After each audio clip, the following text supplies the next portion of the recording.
मैंने कहा, छोड़ दो प्लीज मुझे। मैं तुम्हारे साथ पति पत्नी वाला रिश्ता नहीं बना सकती हूँ। मेरी बात सुनकर उसने हैरत भरी नजरों से मेरी तरफ देखा और फिर मुझे कहने लगा, नहीं नैना, आज मुझे तुम्हारी कोई बात नहीं सुननी है। मैंने कहा, प्लीज छोड़ दो मुझे। कोई आ जाएगा तो क्या सोचेगा। लेकिन विक्रम तो अपने ही धुन में सवार था। वह कहने लगा, पहले तुम मेरी आंखों में आंखें डालकर यह बात कहो जो कि तुमने अभी मुझे कहा है, फिर मैं तुम्हें छोड़ दूंगा। मैंने अब पूरी आंखें खोलकर उसकी तरफ देखा तो वह मुझे कहने लगा, आखिर क्यों तुम मेरे साथ ऐसा कर रही हो। तुम्हें क्या मुझे देखकर तरस नहीं आ रहा है कि मैं तुम्हारे बिना कितना तड़प रहा हूँ। क्या कोई अपने चाहने वालों के साथ ऐसा व्यवहार करता है। वह बहुत ही धीमी आवाज में मुझे यह सब कह रहा था। तो अब मैंने विक्रम से कहा, क्या तुम मुझे यहाँ पर इसलिए लेकर आए हो ताकि जबरदस्ती मेरे ऊपर हक जमा सको। मेरी आंखों में अब आंसू झिलमिलाने लगे थे।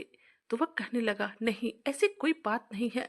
मैं तो बस तुम्हें यहाँ पर इसलिए लेकर आया था ताकि यह जान सकूं कि मेरी प्यारी सी पत्नी नैना के साथ आखिर समस्या क्या है। वह किस बात पर वह मुझसे रूठी रहती है। मैंने कहा, विक्रम मुझे छोड़ो, और इस बार उसने मुझे छोड़ दिया।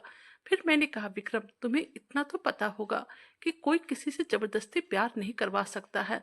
यह दिल है और जो इसमें कोई जबरदस्ती आकर नहीं बस सकता है। मैंने कहा ना कि मैं जबरन तुमसे मोहब्बत नहीं कर सकती हूँ। यह मेरे बस में नहीं है। मेरी बात सुनकर विक्रम कहने लगा, क्या मैं इतना बुरा लगता हूँ तुम्हें। मैं अब उसे कुछ नहीं बोली और ना ही उसने नजर मिला पाई। सिर्फ इतना ही कहा, चलो यहाँ से वापस चलते हैं। तुम मुझे इस होटल के कमरे में क्यों लेकर आए हो।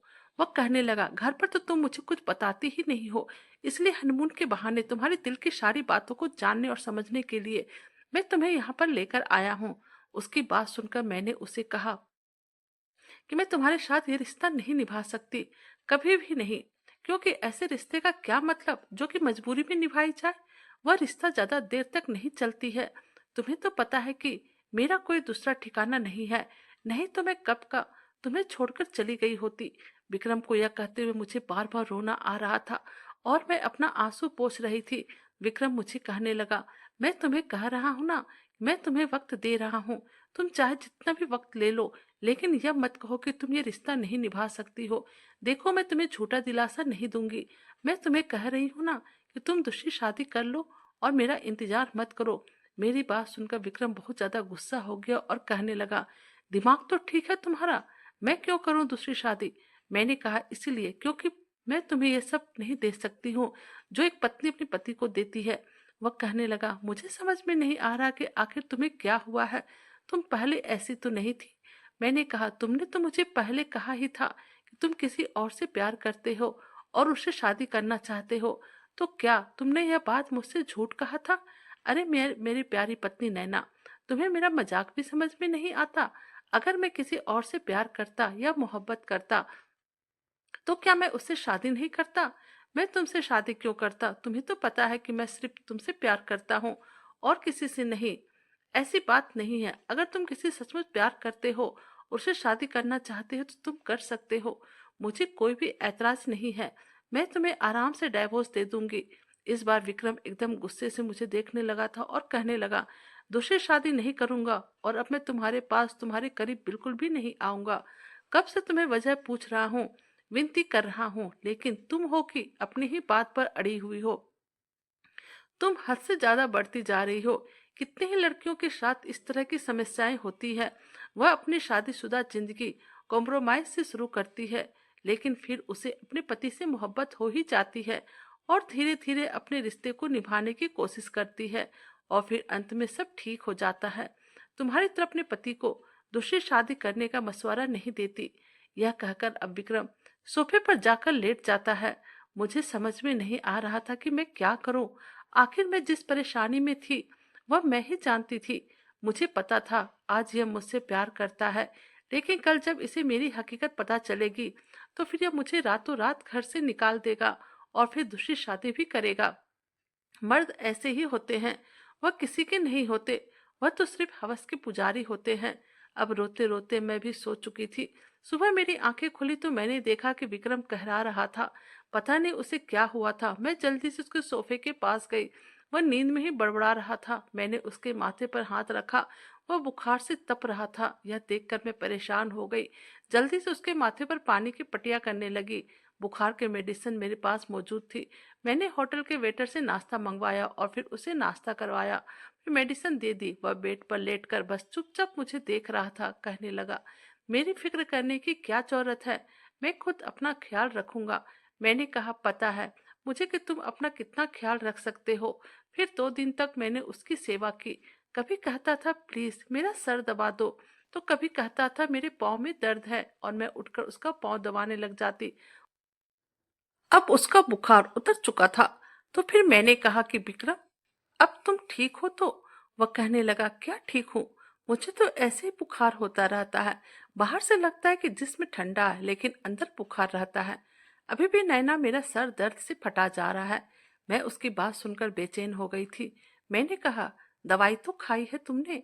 फिर मैं उसके पास बैठकर उसका सर दबाती रही। तो वह थोड़ी देर बाद ही सो चुका था।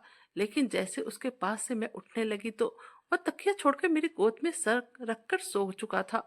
मेरे दिल तो जोर से झटका लगा, लेकिन वह शायद नींद में था। तो मैंने उसे 2-3 बार आवाज भी दी, लेकिन शायद वह गहरी नींद में था। मैं पूरी रात बेड पर टेक लगाए बैठी रही। सुबह तक मेरी कमर अकड़ चुकी थी, और फिर जब उसकी आंखें खुली, मुझे बेड से टेक लगाए ऐसे देखा तो जल्दी से उठकर बैठ गया। मेरी भी आंखें खुल गई थी। वह जल्दी से कहने लगा, सो सॉरी यार, नींद में पता ही नहीं चला, तुम मुझे जगा देती। मैंने कहा, तुम गहरी नींद में थे, अब प्लीज जाओ, जाकर सोफे पर सो जाओ। मुझे बहुत ही नींद आ रही है। मैं कंबल लेकर लेट चुकी थी। वह सोफे पर चला गया। करीब 2-3 घंटे बाद जब मैं सोकर उठी, वो होटल के कमरे में नहीं था। मैंने उसके और अपने लिए चाय मंगवाई थी, लेकिन वह रात तक वापस नहीं आया। फिर मैं सोच रही थी कि वह आखिर गया तो कहाँ गया। रात के 11 बजने को आया था। समझ में नहीं आ रहा था वह कहाँ गया, और वह भी इतनी बुखार में। अभी मैं सब सोच ही रही थी कि देखा, विक्रम कमरे के अंदर आ रहा था। मैं उसे देखते ही कहने लगी, कहाँ गए थे तुम, जबकि तुम्हें पता है तुम्हें कितनी बुखार है? तो वह कहने लगा, तुम सो रही थी इसलिए बिना बताए बाहर चला गया, क्योंकि मैं कमरे में बोर हो रहा था। मुझे अपने कॉलेज की एक फ्रेंड मिल गई, बस उसी से गप्पे मार रहा था और वक्त का पता ही नहीं चला। फिर उसने जेब से रेवड़ी निकालकर मुझे थमा दिया और कहने लगा, यह खा लो, तुम्हारे लिए लेकर आया हूँ। फिर कहने लगा, मेरे कॉलेज में लड़की मेरी दीवानी थी, हर वक्त मेरे पीछे पड़ी रहती थी, लेकिन मैं इस गलतफहमी का शिकार था कि तुम मुझसे मोहब्बत करती हो, इसलिए उसे कभी रिस्पॉन्स ही नहीं दिया। लेकिन मुझे अंदाजा नहीं था कि उसने अभी तक शादी नहीं की होगी। मुझे तो यकीन ही नहीं आ रहा है कि कोई लड़की मुझसे इतनी भी मोहब्बत कर सकता है। मुझे कह रही थी कि अपनी बीबी से मिलवाना, मैं देखना चाहती हूँ वह कौन है जिसके खातिर तुमने कभी मेरे प्रपोज एक्सेप्ट नहीं किए।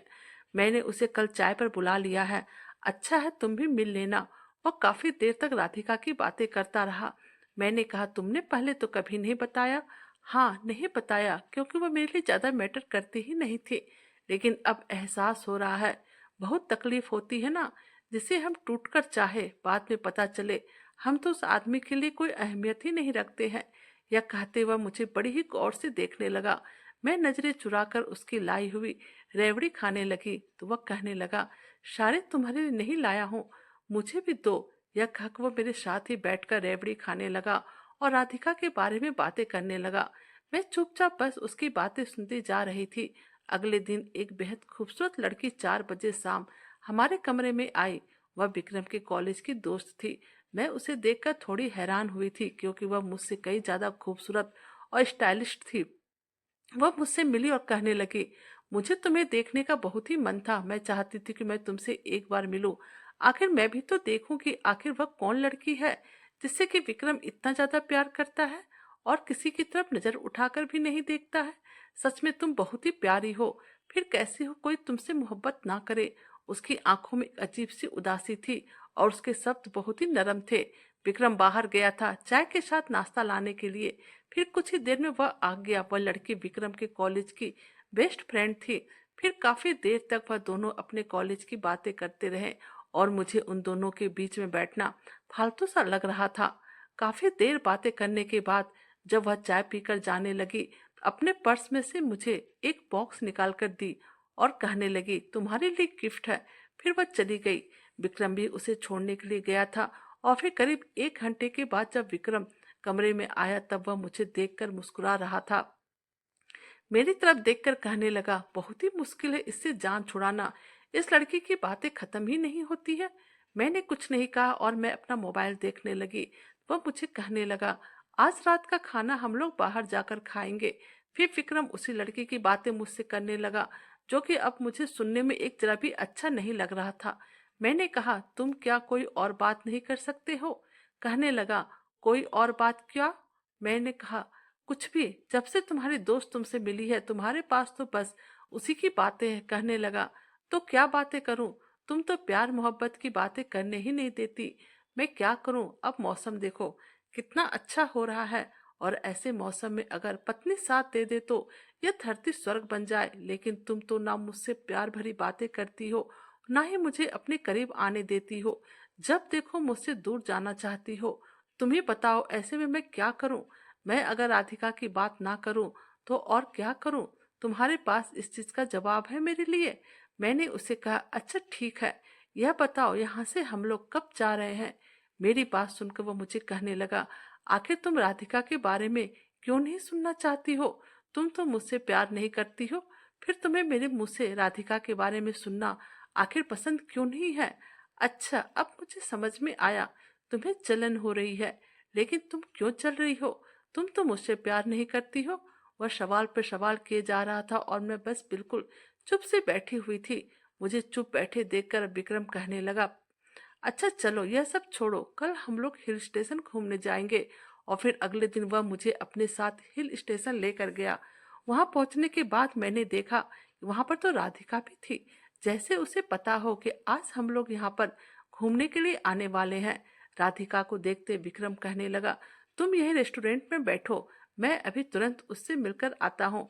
फिर वह मुझे वही रेस्टोरेंट की कुर्सी पर बैठाकर राधिका से मिलने के लिए चला गया। इस जगह पर काफी लोग बैठकर खाना खा रहे थे, हंसी मजाक कर रहे थे और वहां की वादियों का आनंद भी ले रहे थे। मैं चुपचाप से बैठी बस अकेले इधर उधर देख रही थी। और अब करीब 2 घंटे बीत गए लेकिन विक्रम अभी तक नहीं आया था। पिछले 2 घंटों से मैं उसका इंतजार कर रही थी, लेकिन वह नहीं आया। मैं उस जगह से उठकर बाहर आ गई। पहली बार मुझे बहुत ही रोना आ रहा था। मैं उठकर इधर उधर विक्रम को देखने लगी कि आखिर वह कहाँ है और क्या कर रहा है। तो फिर थोड़ी ही देर के बाद मेरी नजर विक्रम पर पड़ी। मेरे होश उड़ गए। वह तो वहीं पर एक बड़े से पत्थर पर बैठकर राधिका के साथ हंसी मजाक कर रहा था और जोर जोर से हंस रहा था। यह देखकर तो मेरे तन बदन में आग लग गई। मेरी आंखों से आंसू बहने लगे। मन ही मन सोचने लगी, मर्द जात ऐसे ही होते हैं। कल तक मुझसे मोहब्बत के दावे कर रहा था, झूठा कहीं का। मैं गुस्से से वहां से होटल के कमरे में वापस आ गई। मेरे मोबाइल पर विक्रम के कॉल आ रहे थे लेकिन मैंने फोन नहीं उठाया। आज मैं पूरे गुस्से में थी। उसे तो एक जरा भी एहसास नहीं था कि मैं भी उसके साथ थी। वह तो अपने उस दोस्त के साथ ही मगन था। कितनी आसानी से वह अपने दोस्त के साथ बैठकर गप्पे मार रहा था, हंसी मजाक कर रहा था। मेरी तो उसे एक जरा भी फिक्र नहीं थी। और अब देखो मुझे फोन कर रहा है, मैं बिल्कुल भी फोन नहीं उठाऊंगी। फिर करीब 2 घंटे के बाद विक्रम अपनी चाबी से कमरे का दरवाजा खोलकर अंदर आया और मुझे देखकर कहने लगा, तुम यहाँ पर हो? तुम्हें एक जरा भी एहसास है? मैं तुम्हें पिछले 3 घंटे से पागलों की तरह यहाँ वहां ढूंढ रहा हूँ। आज वह काफी गुस्से में था, परेशान भी था। कहने लगा, बिना बताए तुम यहाँ आ गई, फोन कहाँ है तुम्हारा? यह कहकर उसने सामने साइड टेबल की तरफ देखा।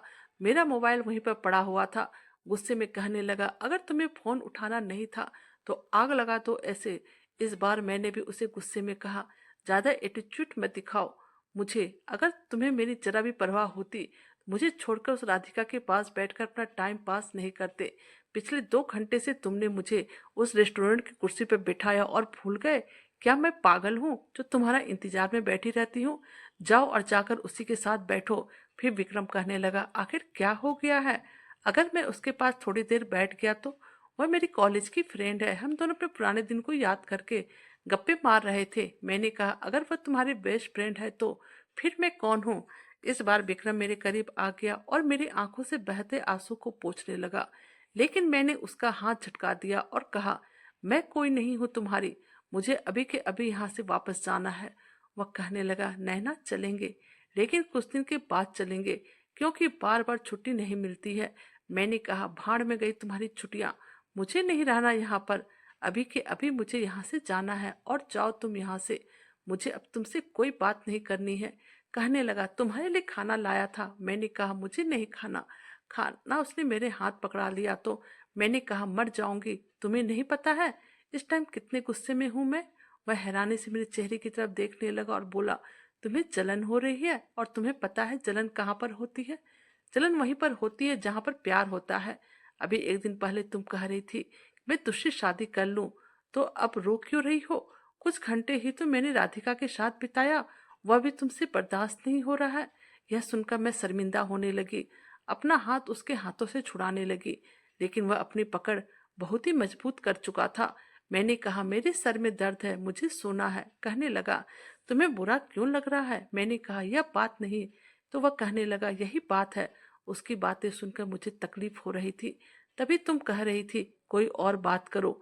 नैना, मान क्यों नहीं लेती हो? तुम मुझसे बहुत ही ज्यादा प्यार करती हो। मुझे जरा सा बुखार क्या हो गया, तुम्हारी जान पर बन गई थी। पूरी रात मैं तुम्हारी गोद में ऐसे ही सोता रहा, तुम पूरी रात जागती रही।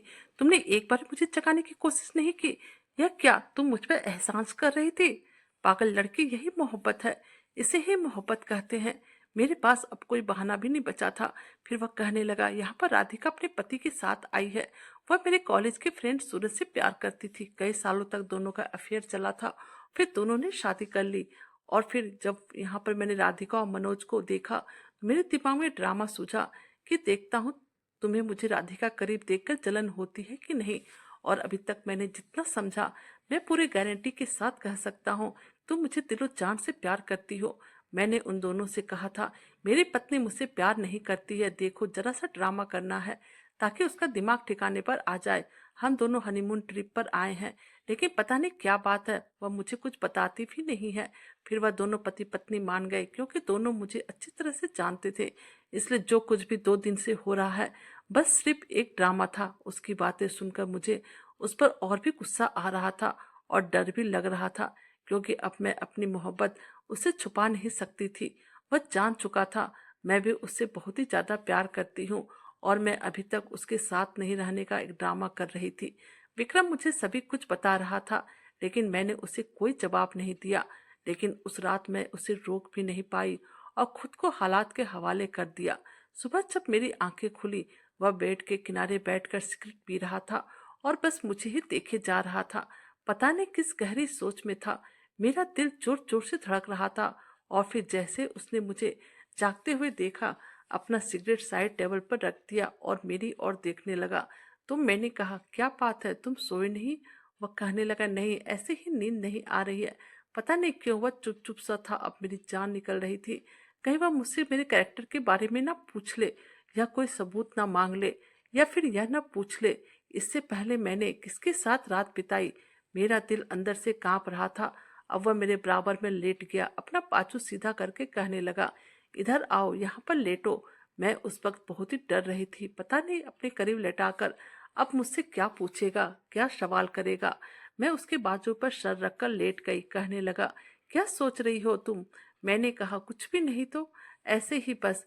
तुम्हें मुझे बहुत तंग किया ना? उसने तुरंत बात को बदल दिया और कहने लगा, हाँ, तंग तो बहुत किया, बस वजह पता नहीं था कि क्यों किया। मैंने कहा, मुझे लगा कि मैं तुमसे मोहब्बत नहीं करती, शायद डरती थी। तुमसे मोहब्बत करने से पता नहीं मोहब्बत मिलेगा या नहीं। मैं उसको अपनी बातों में बदलने लगी, और क्या करती। मैं नहीं चाहती थी कि मेरी जिंदगी बर्बाद हो। तो वह कहने लगा, डरती क्यों हो? मैंने तो कभी तुम्हें कुछ नहीं कहा, हमेशा ही तुम्हारा साथ ही दिया था। कहने लगा, तुम्हें पता है, जब मैंने मम्मी को कहा कि मुझे नैना से ही शादी करनी है, वह बहुत ही गुस्सा हो गई थी। लेकिन मैंने कहा, मैं शादी करूंगा तो सिर्फ नैना से करूंगा, नहीं तो कभी नहीं करूंगा। आप उसे अनाथ समझना छोड़ दे। और फिर बहुत समझाने के बाद मेरी माँ का मूड ठीक हुआ था। विक्रम काफी देर तक मेरा सर सहलाता रहा, इधर उधर की बातें करता रहा, लेकिन मैंने यह महसूस किया कि उसके बाद वह मेरे करीब नहीं आया। मैं सो चुकी थी और करीब 2 घंटे के बाद जब मेरी आंखें खुली, वह बेड पर नहीं था। मैं जल्दी से उठकर बैठ गई। देखा तो वह कमरे के बाहर गैलरी में खड़ा सिगरेट पी रहा था। वह जब टेंशन में होता तो कभी कभी पी लेता था। तो मैं उठकर उसके पास गई। मैंने कहा, तुम यहाँ पर क्यों खड़े हो? मेरी बात सुनकर वह पूरी तरह से चौंका था, जैसे किसी ने गहरी सोच में हो। कुछ नहीं, बस ऐसे ही मौसम देख रहा था। अच्छा, मैंने कहा, रात के 2 बजे कौन सा मौसम एंजॉय कर रहे हो? मैं उसके पास जाकर खड़ी हो गई तो उसने हाथ फैलाकर मुझे अपने सीने से लगा लिया और कहने लगा, नैना, मुझे नींद नहीं आ रही है। मैंने कहा, मेरी गोद में सर रखकर सो जाओ, नींद आ जाएगी। मुस्कुराते हुए कहने लगा, तुम्हें बार बार ऐसी तकलीफ नहीं दूंगा, ना कि तुम पूरी रात जागती रहो। मैंने कहा, मैं अभी भी जाग रही हूँ। वह कुछ देर मेरे चेहरे की तरफ देखता रहा, फिर उसकी नजरें झुक गया। धीरे धीरे उसका व्यवहार मेरे साथ ऐसा ही हो गया जैसे पहले था। शायद वह मुझसे सवाल कर नहीं पा रहा था, वह मेरे किरदार पर शक नहीं कर पा रहा था और अपने आप से लड़ रहा था। मैं जानती थी वह किस परेशानी से गुजर रहा था, लेकिन मुझे उसे सच तो बताना ही था। फिर दूसरे दिन हम लोग घर वापस आ गए और घर जाते हुए मेरे दिल में बहुत ही बुरे बुरे ख्याल आ रहे थे। कहीं अनिक मेरे बारे में कुछ गलत ना समझे और मेरी जिंदगी बर्बाद ना कर दे। जैसे हम लोग घर पहुंचे तो अनिक की तेज नजर मुझ पर थी। सभी लोग घर में मुझसे अच्छे से बातें कर रहे थे। मैंने भी घर के कामों में हाथ बटाना शुरू कर दिया, लेकिन इस बार मेरी अहमियत अलग थी। मेरी सास मेरी ननद से कह रही थी, अपनी भाभी का भी हाथ बटाया करो, घर के कामों में दिलचस्पी लिया करो। एक बार मैं अपने कमरे में थी जब मेरे कमरे के दरवाजे पर किसी के आने की आहट हुई। मैंने दरवाजा खोला, सामने अनिक खड़ा था। उस वक्त दोपहर का वक्त था और दोपहर के वक्त हमारे घर की सभी औरतें अपने कमरे में होती थी, और उस वक्त उसे अपने कमरे में देखकर मेरी जान निकली थी। वह फटाफट से मेरे कमरे में आया, दरवाजा बंद कर दिया और फिर कहने लगा, मेरी बात गौर से सुनो। मैंने कहा, मुझे कुछ नहीं सुनना, दफा हो जाओ। वह कहने लगा, देखो, मैं तुम्हारा भांडा फोड़ सकता हूँ, तब सोचो तुम्हारा क्या होगा। मैंने कहा, अगर तुम मेरे बारे में कुछ भी कहोगे तो मैं चुप नहीं रहूंगी। वैसे भी मैंने विक्रम को सब कुछ बता चुकी हूँ। तुम जाओ और तुम्हें जिसे जो बताना है बता सकते हो। मेरी बात सुनकर उसके चेहरे का रंग फीका पड़ चुका था। अब तुम मुझे ब्लैकमेल नहीं कर सकते हो, क्योंकि विक्रम अब सब कुछ जानता है और उसने मेरे दर्द को देखा है। इसके बावजूद उसने मुझे अपनाया है, छोड़ा नहीं है। यह सुनकर अनिक घबरा गया और जल्दी से मेरे कमरे से बाहर निकल गया। मैं जानती थी वह मुझे ब्लैकमेल जरूर करेगा, और अगर मैं कमजोर पड़ गई वह मेरी इज्जत का साथ फिर से खिलवाड़ करता रहेगा। मैं जानती थी कि वह ऐसी बात कभी भी विक्रम से नहीं पूछेगा, इसलिए मैं रो रो के भगवान से प्रार्थना भी कर रही थी और कह रही थी कि भगवान, अब मेरी जिंदगी में कोई भी परेशानी मत आने देना, क्योंकि मेरे साथ बहुत बड़ा जुल्म हुआ था। मैं रात को सोती तो मुझे नींद नहीं आती थी। विक्रम भी रातों को जागता रहता था, लेकिन मुझे कुछ न कहता था। 10 साल पहले मेरे साथ ऐसा हादसा हुआ था जिसने मेरी दुनिया को ही बदल दी थी। विक्रम के पापा और मेरे पापा बहुत ही अच्छे दोस्त थे और वह दोनों एक साथ बिजनेस किया करते थे। एक दिन मेरे पापा की फैक्ट्री में बहुत ही बड़ा हादसा हुआ, वहां आग लग गई और उस दिन फैक्ट्री में मेरी माँ, मेरा भाई, मेरे पापा, सभी लोग मौजूद थे। मेरी माँ भी एक पढ़ी लिखी अच्छी औरत थी जो पापा से कदम मिलाकर चला करती थी। और उस दिन उस फैक्ट्री में लगे आग ने मेरे पापा, भाई, माँ सभी को अपने लपेट में ले लिया। जब मैं यह खबर सुनी तो मैं होश में ना रही, बार बार होश में आती और बेहोश हो जाती। अब इस खबर को 20 दिन हो गए थे। मैं विक्रम के घर में सभी को जानती थी। उस दिन अस्पताल में विक्रम के बड़े पापा का लड़का अनिक मेरे सामने खड़ा था। मैं होश में आ गई थी। विक्रम के पापा और वहां पर खड़े सभी लोग मुझे होश में देखकर बहुत ही खुश थे। फिर वो सभी लोग मेरे कमरे से बाहर गए और डॉक्टर से मेरे बारे में बातें करने लगे। और फिर तभी अनिक मेरे वार्ड में आया और उसने मेरी मजबूरी का फायदा उठाकर मेरी इज्जत के साथ खिलवाड़ किया और मुझे बहुत ही बुरी तरह से अपनी हवस का निशाना बनाया। और उसने मुझे धमकाया भी कि अगर मैंने किसी से भी कुछ कहा तो वह मुझे जिंदा नहीं छोड़ेगा। मेरी दुनिया तो पहले ही लुट चुकी थी और मेरे पास जो इज्जत थी वह भी लुट चुकी थी। मैं किसी को क्या बताती। फिर अस्पताल से मुझे छुट्टी मिल गई, मुझे विक्रम के घर लाया गया और यहाँ मेरा इलाज चलता रहा और अनिक मेरी इज्जत के साथ रोज खिलवाड़ करता रहा। लेकिन मैं किसी को कुछ भी नहीं बता सकती थी, क्योंकि मेरे आगे और मेरे पीछे कोई नहीं था। मेरी बातों पर यकीन कौन करता जिसके घर में मैं रह रही थी। अगर मैं उस पर इल्जाम लगाती तो मैं कहाँ जाती। फिर अचानक कुछ महीनों के बाद जब पापा ने सबके सामने यह ऐलान कर दिया, मैं अपने बेटे विक्रम के साथ नैना की शादी करूंगा और इस रिश्ते को मजबूत बनाऊंगा, तो सभी लोग यह सुनकर खुश हो गए, सिवाय विक्रम की माँ के। और सभी को इस शादी से कोई ऐतराज नहीं था, क्योंकि विक्रम की और मेरी बहुत ही अच्छी दोस्ती थी और मैं भी उसे पसंद करती थी और शायद वह भी मुझे पसंद करता था और इस तरह हमारी शादी हो गई। लेकिन मैं विक्रम के लायक नहीं थी। मैं कैसे उसे यह सब बताती, इसलिए मैं हमेशा उससे दूर दूर रहती थी। आखिर कई बार विक्रम ने जानने की कोशिश की, लेकिन मैंने उसे कुछ नहीं बताया और फिर उसने हनीमून का बहाना बनाया और उस रात मैं और विक्रम एक जिस्म और एक जान हो रहे थे। तब मैंने उसे सब कुछ सच सच बता दिया और उस दिन से विक्रम ने अनिक पर नजर रखना शुरू कर दिया और फिर उसे रंगे हाथों पकड़ लिया। क्योंकि शादी के बाद भी अनिक मेरे साथ जबरदस्ती करता रहा था, लेकिन उस दिन विक्रम ने अनिक को रंगे हाथों पकड़ लिया। वह शादीशुदा था और उसके बाद भी उसने अपने भाई की पत्नी पर गंदी नजर रखी थी और उसे बर्बाद कर दिया था। फिर विक्रम ने अनिक को पुलिस के हवाले कर दिया और आज मैं अपने पति के साथ बहुत ही खुश हूँ। सच में विक्रम जैसा पति पाकर मेरी किस्मत ही बदल गई है। वह मेरा पति कम और मेरा दोस्त ज्यादा है और उसने मेरे जीवन को खुशियों से भर दिया है। दोस्तों, हमारी कहानी कैसी लगी प्लीज कमेंट करके बताइएगा। हमारे चैनल पर नए हैं तो हमारे वीडियो को लाइक, सब्सक्राइब और शेयर कर दीजिएगा। Thank you.